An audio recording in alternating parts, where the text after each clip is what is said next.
budget is taking a big hit. Last week, Governor Tim Kaine lowered the state's estimated revenue by nearly $1.5 billion for the budget that ends in June. Kaine said he will make up the shortfall by spending cuts, redirecting unspent balances, and using the rainy day reserve fund. The governor also said layoffs seemed unavoidable. And joining us now to discuss the issue and the possible impact on the governor's race is JMU political analyst Dr. Bob Roberts. Dr. Bob, thanks for joining us.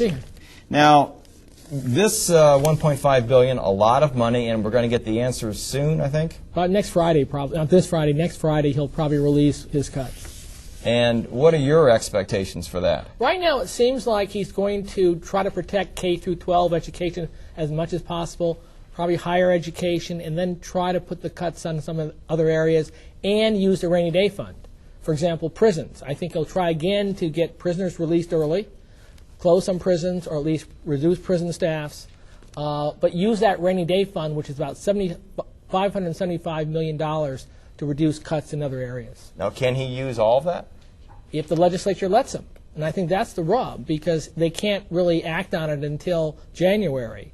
So he may say, I'm not going to make these cuts. I'm going to assume that you're going to let me do it.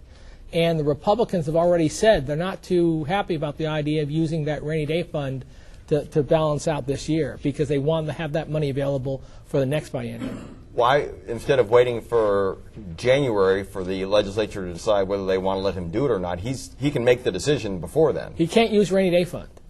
He can make a 15% cut in government expenditures, but he cannot use that rainy day fund until they approve. But he cannot make the cut so that it's assumed that he's going to use the rainy day fund, right? He cannot make the cuts and assume that they're going to give him the money. So wouldn't it make more sense to call a special session and say, I want to do this, will you approve it? They called a special session a few weeks ago. It might make more sense, but there's no...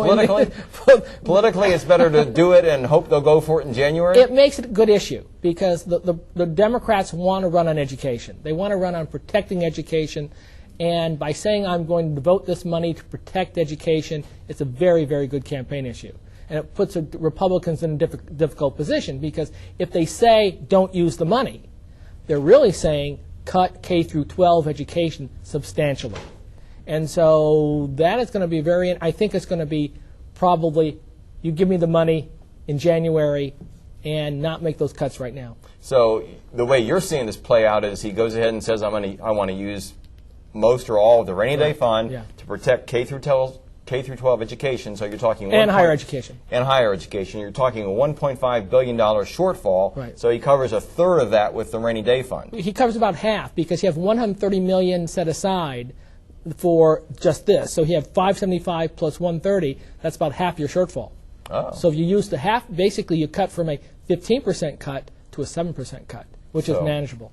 And you're saying, like, obviously the Democrat, Mr. Deeds, will go for that. Absolutely. You're saying the Republican, Mr. McDonald, will say McDonald don't do has that? expressed strong opposition in the past to using the rainy day fund for this purpose.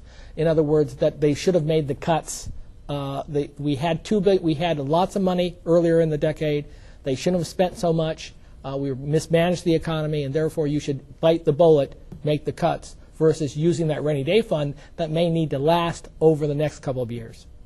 So I guess at this point, if they use all the fund, it doesn't get automatically replenished or something? You have to have a surplus. It's replenished only if you have a surplus. Mm-hmm. And McDonald has said he wants to use any surplus for transportation and for higher education. So if you use up the surplus now, it makes it very difficult for him to meet his campaign promises if he wins the election in November.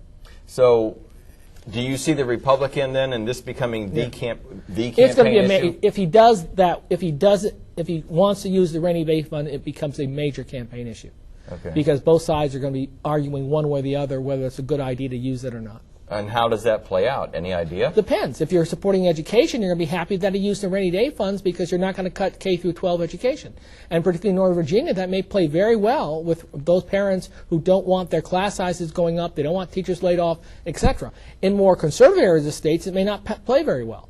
Mm-hmm. But particularly in the Northern Virginia area, where education is such a high priority, it may play well in terms of demonstrating his commitment or Deeds' commitment to education. And you think McDonald will come out saying this is a bad idea? I'm sure he will. because they want to blame the Democrats on fiscal mismanagement. They got themselves, Democrats got the state in this mess. They should get us out of it, even if it requires them to taking the bullet to making these cuts now. Mm-hmm. All right. Well, we'll see how this plays out. You're thinking we'll probably know the extent of the cuts and where they are in about 10 days or so. About 10 days. All right. Very good. Bob Roberts, JMU political analyst, thanks for joining us. Thank you. Now let's send it back to